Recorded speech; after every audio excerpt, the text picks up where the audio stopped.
आज हम लोग होम टैब के बारे में जानेंगे। ठीक है। होम टैब में सबसे पहला ग्रुप ऑप्शन आता है clipboard, slide, font, paragraph, drawing और एडिटिंग। ठीक। तो सबसे पहले हम पढ़ेंगे क्लिपबोर्ड। क्लिपबोर्ड में सबसे पहला ऑप्शन होता है कट। कट का प्रयोग करते हैं किसी भी ऑब्जेक्ट को या किसी भी फाइल को एक स्थान से दूसरे स्थान पे मूव करने के लिए कट का प्रयोग करते हैं। ठीक है। इसका शॉर्टकट की कंट्रोल एक्स होता है। यहाँ पे कॉपी है। कॉपी का प्रयोग हम करते हैं किसी भी फाइल या ऑब्जेक्ट को कॉपी कर उसका हूबहू दूसरा रूप तैयार करने के लिए कॉपी का प्रयोग करते हैं। इसका शॉर्टकट की होता है कंट्रोल सी। नेक्स्ट है फॉर्मेट पेंटर। फॉर्मेट पेंटर में क्या होता है कि किसी भी फॉर्मेट को या कोई पहले से मौजूद फॉर्मेट को अपने बनाए गए लिखे गए न्यू पैराग्राफ या लाइन पे फॉर्मेटिंग करने के लिए उस फॉर्मेट को कॉपी करके अपने लाइन पे लगाने के लिए, ठीक है, इस फॉर्मेट का प्रयोग करते हैं। लास्ट है पेस्ट।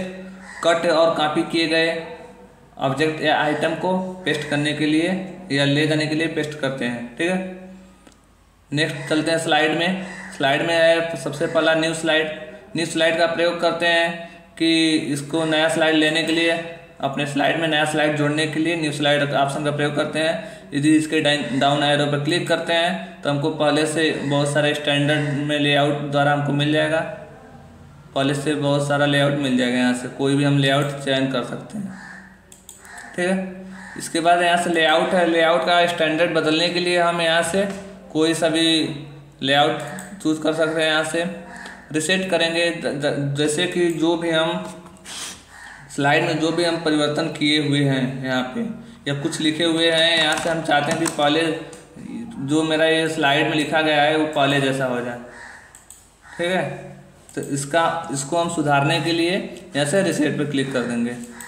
जो मेरा फॉर्मेट है सब क्लियर हो जाएगा। ठीक। यहाँ पे सेक्शन दिया है ऐड सेक्शन।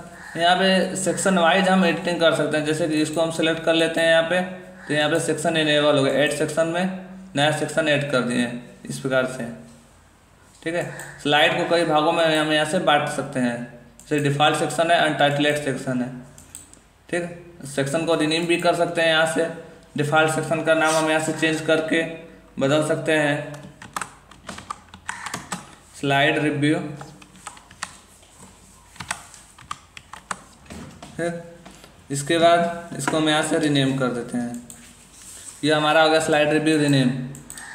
ठीक है। तो कुछ इस प्रकार से हम इसको स्लाइड को अलग अलग सेक्शन में रख सकते हैं। इसके बाद आते हैं हम फॉन्ट ग्रुप में। फॉन्ट ग्रुप में क्या करते हैं कि यहाँ से फॉन्ट फेस का चयन करते हैं। लिखे गए ऑब्जेक्ट या लिखे गए टेक्स्ट को किसी अदर फॉन्ट में लिखने के लिए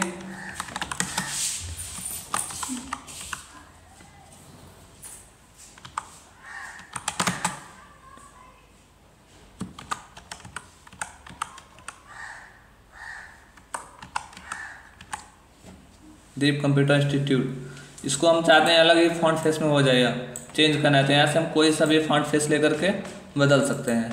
ठीक है।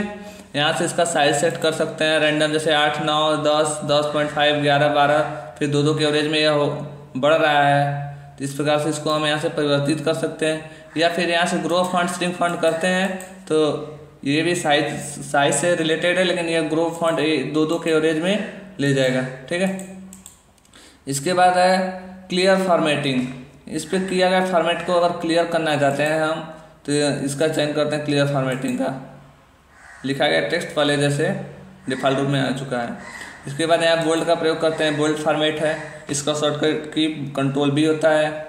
नेक्स्ट है इटैलिक का शॉर्टकट की आई होता है। इसका प्रयोग हम करते हैं लिखे गए टेक्स्ट या वर्ड को क्षैतिज करने के लिए इटैलिक का प्रयोग करते हैं। इसके बाद है अंडरलाइन का प्रयोग करते हैं। लिखे गए टेक्स्ट के नीचे एक लाइन लगाने के लिए अंडरलाइन का प्रयोग करते हैं। यहाँ पे है टेक्स्ट शैडो।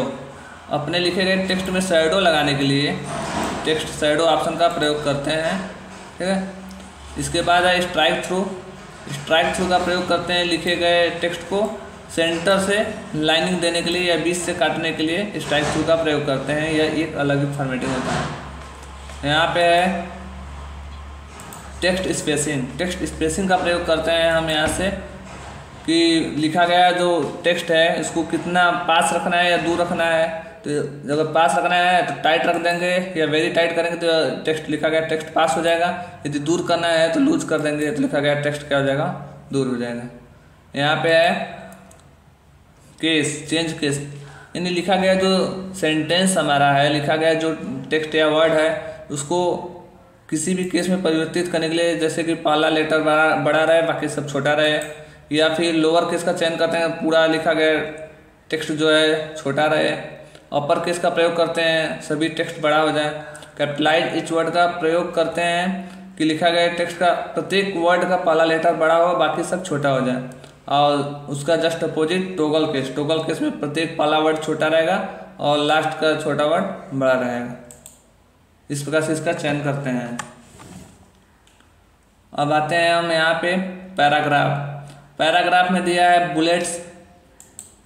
हम अपने लिखे गए सेंटेंस या पैराग्राफ में बुलेट्स लगा सकते हैं, ठीक है। इसके बाद नंबरिंग है। हम बुलेट्स का प्रयोग न करके चाहें तो नंबरिंग का भी प्रयोग यहाँ से हम कर सकते हैं, ठीक। इसके बाद यहाँ पे अलाइनमेंट दिया हुआ है। अलाइनमेंट का प्रयोग हम करते हैं सेंटर अलाइनमेंट, लेफ्ट अलाइनमेंट और राइट अलाइनमेंट। ये इससे लेफ्ट वाले का चयन करने से लिखा गया मैटर जो है हमारा लेफ्ट साइड इंडेंट मूव हो जाता है। और इसके बाद सेंटर का प्रयोग करने से सेंटर में हो जाता है और राइट साइड का प्रयोग करने पर राइट साइड में हो जाता है। इसके बाद दिया है जस्टिफाई। जस्टिफाई का प्रयोग करते हैं लिखे गए टेक्स्ट को दोनों साइड से बराबर करने के लिए जस्टिफाई का प्रयोग करते हैं।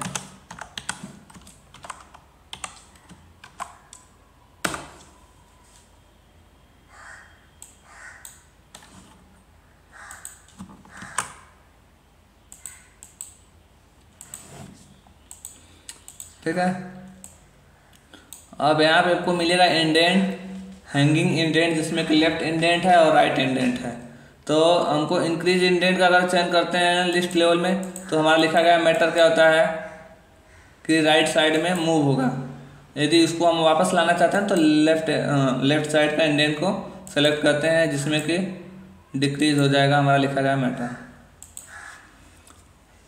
इसके बाद यहाँ पे है कॉलम। कॉलम में क्या होता है लिखा गया टेक्स्ट या पैराग्राफ को हम अलग अलग कई कॉलमों में कर सकते हैं, जैसे 1 कॉलम, 2 कॉलम, 3 कॉलम। हम लिखे गए टेक्स्ट को 3 कॉलम में रख सकते हैं व्यवस्थित करके। यहाँ पे है लाइन स्पेसिंग। 2 या 2 से अधिक लाइनों के बीच स्पेस देने के लिए या जगह बनाने के लिए लाइन स्पेसिंग का चयन करते हैं। यहाँ से इसको कम या ज़्यादा भी रख सकते हैं, ठीक है। पैराग्राफ के अंतर्गत है टेक्स्ट डायरेक्शन। यहाँ हम लिखे गए टेक्स्ट का डायरेक्शन चेंज करने के लिए भी प्रयोग करते हैं, जैसे रोटेट कर दिए 90 degree, rotate all text 270 degree, और स्टैकेट कर देंगे यहाँ से तो लिखा गया मैटर हॉरिजॉन्टली वर्टिकली रूप में हो जाएगा। डिफॉल्ट रूप में हॉरिजॉन्टल टाइप में रहता है, ठीक है। ऐसे रोटेट भी लिखे गए टेक्स्ट को कर सकते हैं।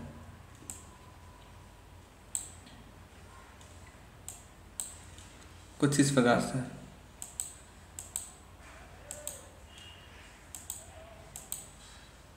और इसके बाद आता है अलाइन टेक्स्ट। अलाइन टेक्स्ट में क्या करते हैं लिखे गए टेक्स्ट को राइट, सेंटर और लेफ्ट में रख सकते हैं। इन तीनों का चयन कर सकते हैं यहाँ से।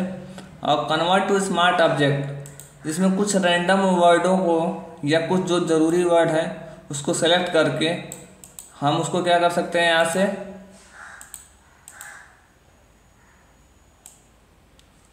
स्मार्ट आर्ट के रूप में ग्राफिकल रूप दे सकते हैं उसको। जैसे हमने इसको सेलेक्ट कर लिया यहाँ से, कन्वर्ट टू स्मार्ट ऑब्जेक्ट को चयन किया, यहाँ से ग्राफिकल रूप इसका हम दे सकते हैं यहाँ से कुछ इस प्रकार से, ठीक है।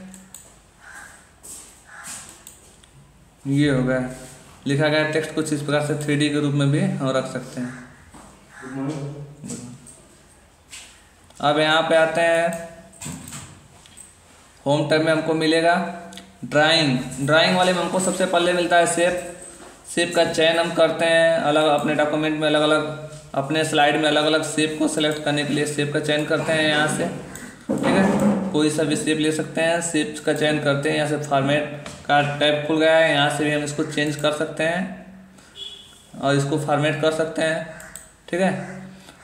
और यहाँ पे अरेंज या दो से अधिक शेप या इमेज को, दो या दो से अधिक शेप या इमेज को अरेंज करने के लिए, या चलते हैं अरेंज में दिखाते हैं। अरेंज में क्या कर सकते हैं, दिया ब्रिंग टू फ्रंट, यानी इसको आगे करने के लिए, सेंड टू बैक, इसको पीछे करने के लिए लिखे गए टेक्स्ट को, ब्रिंग फॉरवर्ड यानी एक बार आगे करने के लिए, और सेंड बैकवर्ड यानी एक बार पीछे करने के लिए। इन सब का चयन करते हैं और नीचे दिया ग्रुप, अगर कंट्रोल दबा करके दोनों को सेलेक्ट कर लेते हैं, अरेंज पे आते हैं, यहाँ से हम ग्रुप भी कर सकते हैं, दोनों इमेज को आपस में जोड़ दिए, ठीक है। यहाँ पे दिया align, left centre right top bottom middle, किसी का भी चयन कर सकते हैं, रोटेट कर सकते हैं अपने लिए गए शेप को, फ्लिप वर्टिकली भी कर सकते हैं इसको, ठीक है, अरेंज में। और यहाँ पे सिलेक्शन पैन है, लिए गए जितने भी इसमें हम टेक्स्ट या पैराग्राफ दिए हुए हैं या स्मार्ट आर्ट लिए हैं, सबको हम अलग अलग क्या कर सकते हैं, शो एंड हाइड करा कर फॉर्मेट कर सकते हैं। क्लियर है। सिलेक्शन पेन को ऑफ कर दिए। अब आते हैं यहाँ से हम क्विक स्टाइल का प्रयोग करते हैं, अपने स्लाइड में लिखे गए टेक्स्ट या पैराग्राफ को अलग अलग रूप में लिखने के लिए इस स्लाइडों का चयन करते हैं स्टाइल का, ठीक है। इसके बाद है शेप फिल, किसी भी शेप को सेलेक्ट करके शेप फिल इसका यहाँ से हम बदल सकते हैं, ठीक। शेप आउटलाइन चेंज करना, यहाँ से विड्थ आउटलाइन का बढ़ा देते हैं पहले, और इसके बाद इसके आउटलाइन का कलर हम यहाँ से चेंज करना चाहें तो चेंज कर सकते हैं, ठीक। शेप इफेक्ट में आते हैं, प्रीसेट में लेकर के हम यहाँ से इसको 3D रूप भी दे सकते हैं, या फिर यहाँ से शैडो लगा सकते हैं, रिफ्लेक्शन का भी चयन कर सकते हैं, और बीवल लेवल और 3D रोटेशन का भी चयन करके हम यहाँ से इसको और आकर्षक बना सकते हैं, ठीक है। कुछ इस प्रकार से। लास्ट है एडिटिंग का प्रयोग हम करते हैं कि अपने टेक्स्ट में, अपने स्लाइड में लिखे गए टेक्स्टों में से किसी वर्ड को ढूंढने के लिए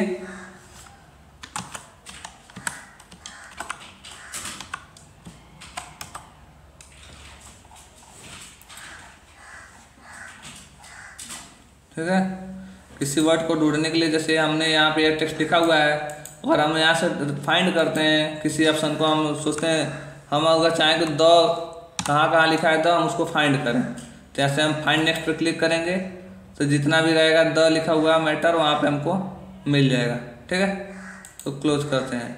यहाँ पे रिप्लेस है, रिप्लेस का प्रयोग करते हैं, त्रुटियों को सुधारने के लिए रिप्लेस का प्रयोग करते हैं। यदि कहीं हम कोई वर्ड या मीनिंग गलत लिख दिए हैं, उसको सुधारना चाहते हैं तो हम यहाँ से रिप्लेस का प्रयोग करते हैं,